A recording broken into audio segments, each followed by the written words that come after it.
ఎక్కడ ఉండేదండి ఇప్పుడు ప్రత్యూష ఇన్ కేస్ అంటే ఈ ఇండస్ట్రీలో ఏ పొజిషన్లో ఉండేది? ఎప్పుడైనా ఏమైనా సినిమాలు చూసినప్పుడు కానీ ఏదైనా మంచి క్యారెక్టర్ చూసినప్పుడు ఇది ప్రత్యూష అయితే బాగుండేది, ప్రత్యూషని ఇలా చూసుంటే బాగుండేది అని అనుకున్న సందర్భం ఉందా? అనుష్క సినిమాలు చూసినప్పుడు నా కూతురు ఇలా ఉండేదేమో ఇప్పుడు అనుకుంటాను. సౌందర్య సినిమాలు చూసిన ఆమెకు సౌందర్య అంటే చాలా ఇష్టం, సావిత్రి అంటే చాలా ఇష్టం, ఊహ అంటే చాలా ఇష్టం. అమ్మ ఊహ లాంటి ఆమె సినిమా నేను చేయాలి, నేను బాగా సెటిల్ అయిపోయిన తర్వాత మంచి హీరోయిన్ తర్వాత ఊహా మేడం లాంటి సినిమా నేను చేస్తాను, నాకు చాలా ఇష్టం.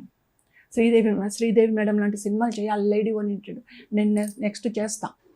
అరుంధతి సినిమా, అనుష్క లాంటి సినిమాలు చేయాలని నేను చేస్తాను. అలాంటి ఒపీనియన్స్ తోటి తను 24 hours హార్డ్ వర్క్ చేసుకునేది, తనకు తాను తన యాక్టింగ్ని డెవలప్ చేసుకునేది.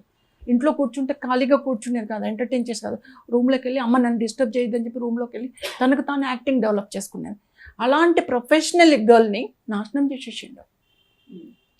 ఈరోజు ఎక్కడో ఉండేది నా కూతురు, 3 languagesలో ఎక్కడో ఉండేది, మంచి గుర్తింపు పొంది అవార్డ్స్ తీసుకుంటూ.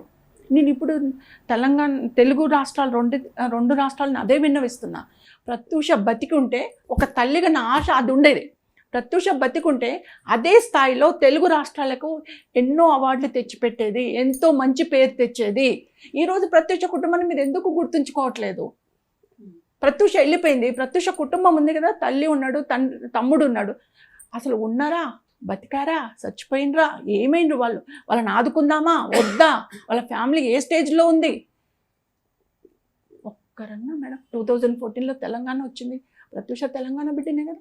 14 నుంచి 26 వచ్చింది మేడం. ఎవరు ఆదుకున్నారు? ఎవరు సర్చ్ చేశారు? అవార్డ్స్ ఇస్తున్నారు, చాలా మంచిదే. మేము కళామ తల్లి, నా బిడ్డ కూడా కళామ తల్లి బిడ్డే. మేము ఇప్పటికి కూడా చాలా గ్రేట్గా చెప్పుకుంటాం, మాది సినీ ఫ్యామిలీ అని చాలా గొప్పగా చెప్పుకుంటాం. ఒక కళాకారుల ఫ్యామిలీ మాది అని. ఇంతమంది కళాకారులకి అక్కడ ఆంధ్రప్రదేశ్లో తెలుగు రాష్ట్రమే, ఇక్కడ తెలంగాణ తెలుగు రాష్ట్రం, అందరూ అవార్డులు ఇస్తున్నారు, బాధల్లో ఉంటే ఆదుకుంటున్నారు, వాళ్ళకి ప్రోత్సాహకాలు ఇస్తున్నారు, వాళ్ళ కుటుంబాలను ఆదుకుంటున్నారు. చాలా సంతోషం. మరి ప్రత్యూష గుర్తు రావట్లేదా? మమ్మల్ని ఎందుకు దూరం పెడుతున్నారు? మేమేం తప్పు చేసినాం? బాధిత కుటుంబం మేమేం పొరపాటు చేసినాం?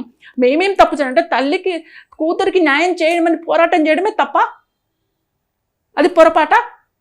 నా కూతురికి న్యాయం చేయండి అని పోరాటం చేసిన, అందులో ఇన్వాల్వ్ అయిన దుర్మార్గులకు శిక్ష విధించండి అని పోరాటం చేసిన, అది తప్ప? అది అలా అడిగినందుకు నువ్వు ఈ బాధిత కుటుంబాన్ని దూరం పెడుతున్నారా? దేనికోసం? ఎందుకు మాకు సహాయ సహకారాలు అందించట్లేదు?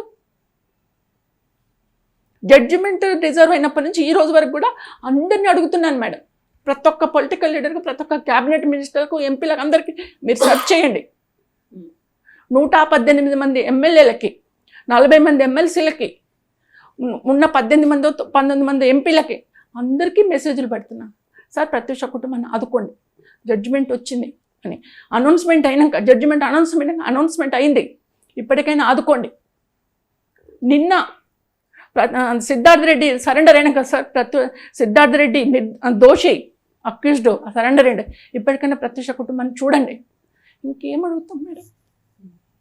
రేవంత్ రెడ్డి గారి దగ్గర నుంచి అందరికీ పెట్టా, నోబడీ కమింగ్ ఫార్వర్డ్. ఎందుకు మా మీద ఎందుకు? బాధితులం మేము. అన్యాయం అయిపోయింది, మా అమ్మాయిల్ని, కుటుంబాన్ని కోల్పోయినాం, కుటుంబ ఆర్థిక పరిస్థితిని కోల్పోయినాం, ఎదగలేకపోతున్నాం. ఆదుకోండి అని చెప్తున్నాను. ఇప్పటికైనా దయతోటి ఆదుకోండి. చంద్రబాబు నాయుడు గారిని అడుగుతున్నాను, అప్పుడు ఆ కాలంలో చంద్రబాబు నాయుడు గారు ఉండే, రేవంత్ రెడ్డి గారిని కూడా అడుగుతున్నాను, ఇద్దరిని అడుగుతున్నాను. ప్రత్యూష కుటుంబాన్ని ఆదుకోండి, ప్రత్యూష కుటుంబానికి హెల్ప్ చేయండి, డెవలప్ చేయండి అని చెప్పేసి అడుగుతున్నాను.